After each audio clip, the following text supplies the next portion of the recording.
The pundits are calling it mad Dow disease. Tom Leonessa calls it greed, pure and simple. And Tom should know, for 20 years he's delivered the news, headlining Wall Street's record-breaking boom and its recent giddying fall. This morning, Tom's route runs through the heart of America's once supercharged economy, Silicon Alley. They go from one side of the street to the other side of the street, they don't care, as long as they get the fare. Along with its Californian cousin, Silicon Valley, it's the scene of one of the most spectacular smash-ups in American capitalism, the tech wreck. I've been driving 20 years. I seen them come and I see them go. .com, .gone. Who gives a shit?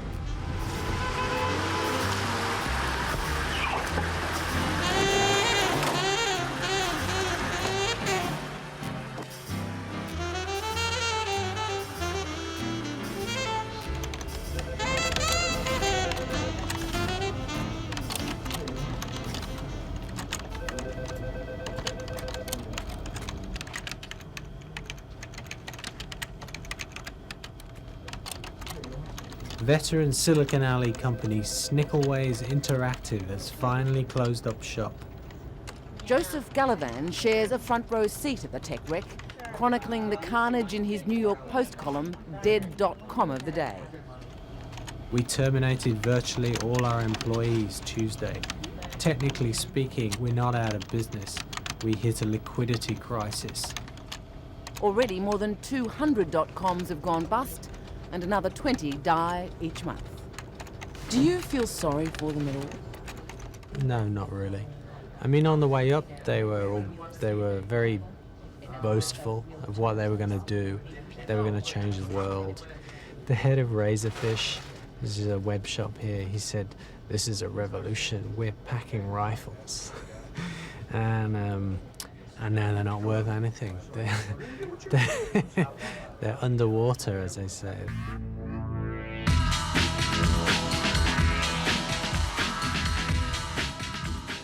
Steph Patenaude is now an aspiring actor, learning lines he never needed in his old life as a master of the universe, a Wall Street legend.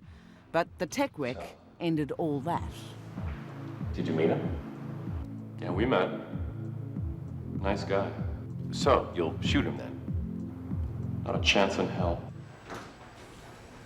Fresh out of college, Steph Patenaude co-founded white-hot internet company TheGlobe.com, or T-Globe. Mr. needs to talk to him so we can coordinate some deals in L.A. Okay.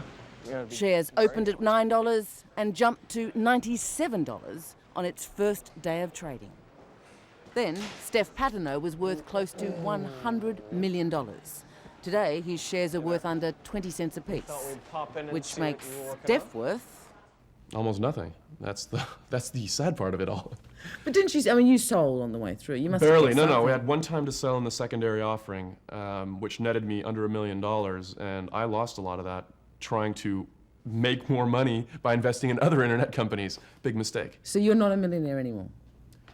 No. Well, I mean, not cash-wise. I have very little cash, but, I have a nice apartment, and, hopefully my T-Globe stock will go back up one day.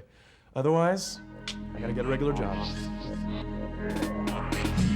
9 for 3,000. Sold! 3,039 right there. Yes, sir. Sold. 10 down to 5/8. A half penalty going to 10 down. 10 down to 5/8. Big of a 14. Remember the old days, the mid-90s. Then the streets of Silicon Alley ran with gold.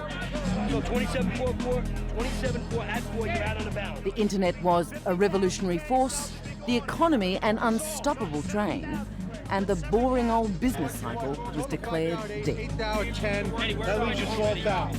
10-20 outside. It was in the midst of this frenzy that Steph and Todd Kreiselman went public with TheGlobe.com. TheGlobe.com coming public today, selling 3 million shares to the public. The stock opened to 87 and has been on the upside ever since. And currently we have the price at $70 a share for a gain of $61 a share. That is Investors queued up to throw money into the bonfire. The hype ran rampant. This is almost letting the people of the planet know that they are now the masters of the universe. And for the first time, they can realize it and try it. That's on hold up for you. Oh, he is. Good. Steph, how are you? As joint bosses of the Globe, Todd Kreiselman and Steph Patenaude were inseparable. Today, they talk on the phone. Like most of the internet dream merchants, they attracted millions to their business, but never worked out how to turn a profit. If I went out to a corner and I sold $100 bills for $10, I would have a very good business and a lot of customers until I ran out of $100 bills. And there were a couple of examples of companies like that. I think the Globe was one of those companies. They were spending so much getting people to come to their website and making nothing or very little when they got there. Yes, good boy. Now, of course, everyone and his dog knows better.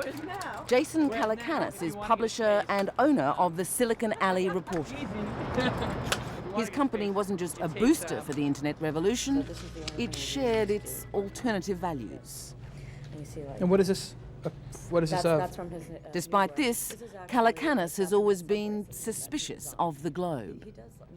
I wrote an editorial the day they went public that was titled "TheGlobe.com is a Scam," basically reporting how it wasn't worth what the price was and how it became worth that price, and how the truth was that they were a site that had bought a lot of traffic and spent a lot of money, but that it wasn't going to be a sustainable business. And they were one of the best examples of a company that was built on hype. You know, Amazon burns through $1 billion a year. No one raises an eyebrow. We burn through 50 and people are like, oh my God. No. I mean, it's all relatively speaking. We lived through a mania and we were part of that mania. It was, you know, modus operandi, you know, regular way of doing everything in those days. And for anyone that was outside of this world, even losing 1 million was ludicrous to them. Through much of the madness, old school analysts like Larry Wachtel clung to their faith in the fundamentals. When I talked to him 2 years ago, the internet market was at its frothiest, but it smelt like tulips to him. Everybody's invested, everybody's happy, everybody's making money. Something's wrong here. Even Larry Wachtel eventually succumbed to what he now agrees was mass hysteria. It was happening before my eyes. I saw stocks go up 30 and 40 points a day, and I said, why can't I join in the fun? But most of the people said, maybe these young guys are right. I'm old, they're young, maybe they know. So we followed the youth, and that was our calamity. Well, why were people who, frankly, should have known better, prepared to be maniacs? Well, you know, greed begat greed, and it was just a spiral upward. And at some point, you should have recognized that it was too late, but you deluded yourself. Yes, it was a delusion, yeah.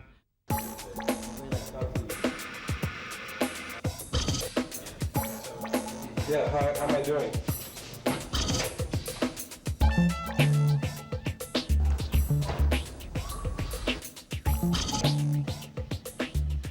To see just how deep this delusion ran, we introduce Josh Harris. Internet millionaire turned internet exhibitionist in his Soho loft apartment. Harris became such a true believer in the power of the net, he decided to broadcast his life on it 24/7. He calls it WeLiveInPublic.com. Hey, it's Josh Harris. Is he around? 3 years ago, Josh Harris was worth $36 million. Fine. Buy like $3,000 worth of that. Put a buy in at 15 cents and see if anyone picks it up. Today, he buys and sells penny stocks and lets the whole world watch every gruesome detail of his final high-tech stand. All right. So there's 32 cameras here. All the time, 24 hours. 24/7. They are. There's a variety of kind of cameras that do different functions. So on these poles, you have pan and tilts that hang down. Each camera also has a microphone. So there's 32 cameras. And they're like, we're talking everywhere. Everywhere. Well, you can see all these poles hanging down. They have full coverage here. There are the pan and tilts on the side, so you get a different angle. Okay, so for the CanCam, the guys that made this, Controlled Entropy Ventures, are perverts. I mean, they're like rocket scientists meet perverts.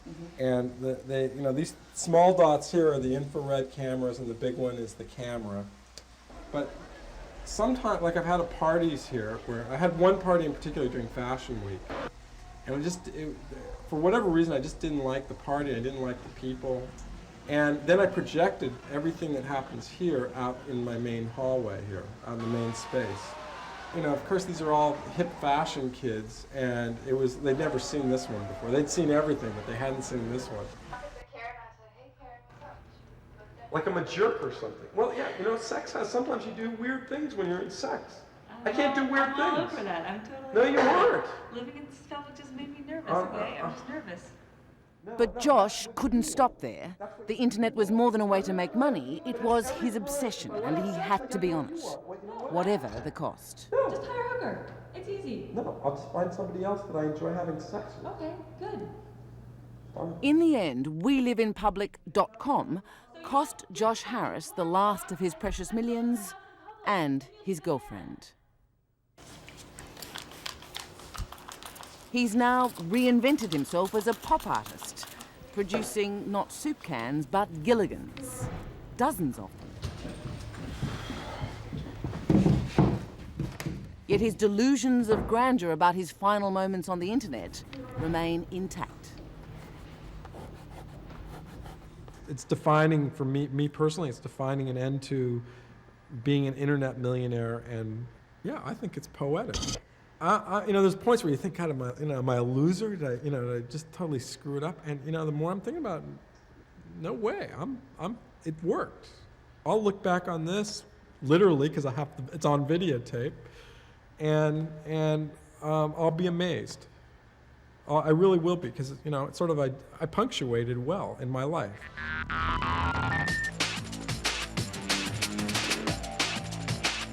Josh Harris began to punctuate in the late 80s. His first net venture made him an instant multimillionaire. His second was an online TV network called Pseudo, broadcasting, well, all sorts of things. So please join us in the chat room, listen and enjoy, because you are about to get freaked out.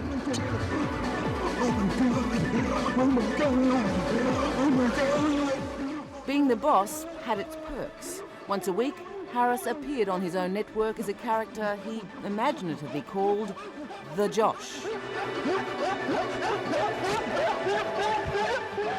I don't know much about The Josh, but I can tell you that every single time I watch it, it disturbs me. It didn't disturb the money men, who invested some $20 million in Josh Harris. They lost it all when, a year later, Pseudo went bust. John Barry is the venture capitalist who bankrolled The Josh. The reason to have backed Josh Harris is that at the time that we invested in Pseudo programs, it was unclear how soon the convergence of the internet and television broadcasting would arrive. Sometimes you're simply too early. Sometimes the pioneers get the arrows and the settlers get the land. Mr. Barry, did you meet Josh Harris? Yes, I did meet him. Did he strike you as a good risk? Oh, well, Mr. Harris did not run the company. He was, in effect, Mr. Outside, Mr. Visionary, Mr. Idea Man, with no operating authority whatsoever. We would never have backed him as a manager. Actually, that's the sensor. That's the microphone. Visionary is one way of describing Josh Harris. Barking mad is another. You've got to wonder, what was it that prompted responsible investors to finance such foolishness? So they can actually see you lying here doing whatever you do. The more important thing, again, is they've mic'd this thing. Was it a scam all along? Scam implies that there's some villain that plotted this whole thing and conspired to basically bilk and steal from the public. We have met the enemy, and the enemy is us. Senior analyst at Deutsche Bank, Dr. Ed Yardeni. And yeah, you can, you know, round up the usual suspects on Wall Street, and you can round up the usual suspects in Silicon Valley and the venture capitalists, but, you know, I don't think there was any real villains here at all. I think it was just a mass delusion. Others take a darker view. Patrick Byrne, for instance, who makes a lucrative living out of dead.coms, buying their merchandise at fire sale prices and flogging it off on the net. In short, he's a vulture capitalist. I tell people I want to be the bacteria in the gut of the catfish at the bottom of the food chain. Let all those other clowns fight about it up there. I'm just going to sit and it all floats down to me. While Byrne is more than happy to pick the bones and take the profit, he's keen to point out who else did too. Foisted them on the public, collected in 1999, Wall Street collected $4.3 billion in fees for bringing to the public all kinds of slop that they should never have brought. So was it just another mania, or was it something more sinister? What's really happened is the public investor, and there's a lot of pension funds and a lot of mom and pop investors who I think really were betrayed by I call them Wall Street pimps. I mean, these people who did this were pimps. Warren, Disney takes $750 to buy over the course of the day. Thank you. For the bid, 5 and 1 for $100. Shirley, I'll pay 24, 50. Not everyone in the dot-com world succumbed to the siren song of Wall Street. Bought 150, 35 3/4, leaves me a half for 226.7. Some realized there was money to be made if you kept your head.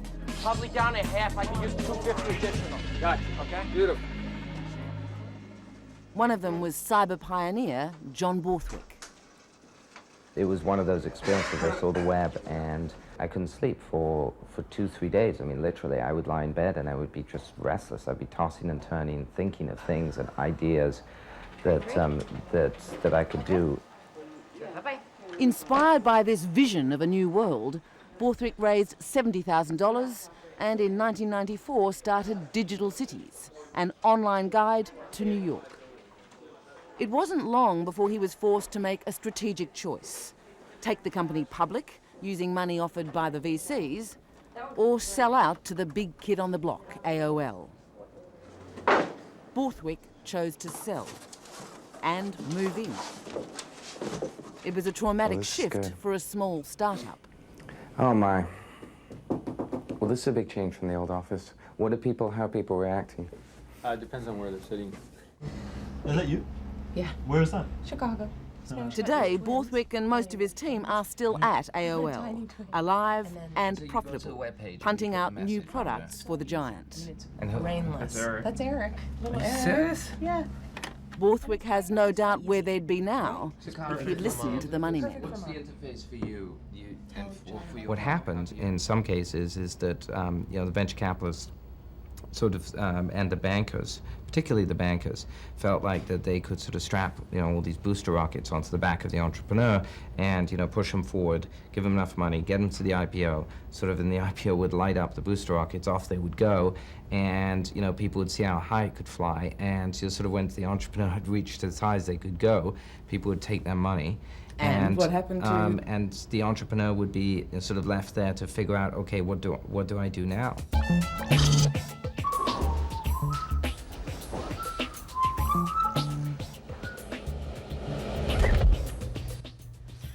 For Josh Harris, internet millionaire, the ride is now over. This is the last stop on the dot-com express. It's been highly lucrative, perhaps a little desperate, but now he's packing up, leaving his loft and cameras behind, and heading off to India and a very private life. Yeah, I'm pretty battered. I'm emotionally battered from the experience, and I need to go and recuperate. Alone. Alone. When his thing went down, it was just the greatest delight. He was just, remember him squealing in the newspaper, "Look what you people have done with my stock."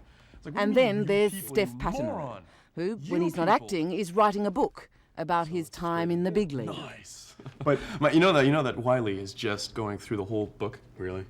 Remember I mentioned that there were 54 fucks? Yeah. And 53 shits? Yes. There'll be one of each by the end of it. Really? Yep. I still love the Globe. It's still my baby. I'm never gonna hate my own company or anything. I love it. and I want to help it in any way I can. But at the same time, I'm not 50. I'm not retiring. I need to figure out what I'm going to do for the rest of my life. I need to make money. As for his former partner, Todd Kreiselman, well, he is still at the Globe, working for its new CEO. You can't cut your way there. If you don't generate the revenues, what are you going to do? Chuck Peck is everything Todd and Steph weren't, which makes him the company's best hope for survival. Are you absolutely 100% confident that Globe.com will be there next year? Yes. 3 years? Yes. 5 years? I don't know 5 years.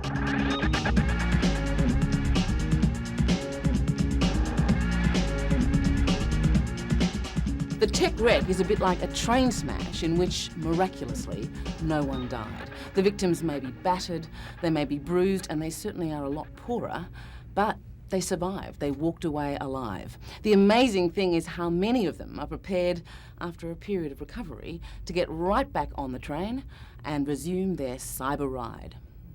There's 300 million people on the internet right now, depending on who you believe. It's probably a little bit more. Well, that number's going to go to 1 billion. And that number's going to go to 2 billion, 3 billion. Until, I believe, every single person on the planet is going to have access to the internet. Technology was a bubble, but you know, it's really not tulips. I mean, tulip mania just, when that bubble burst, you know, it was just pretty flowers at the end of the day. When the oil bubble burst, it was just a commodity and there was lots of it. The technology industry is pretty inventive. I have no doubt at all that sooner rather than later they'll come up with the next new thing and we'll all get hyped up about it again. It's the madness of crowds. I mean, it really is.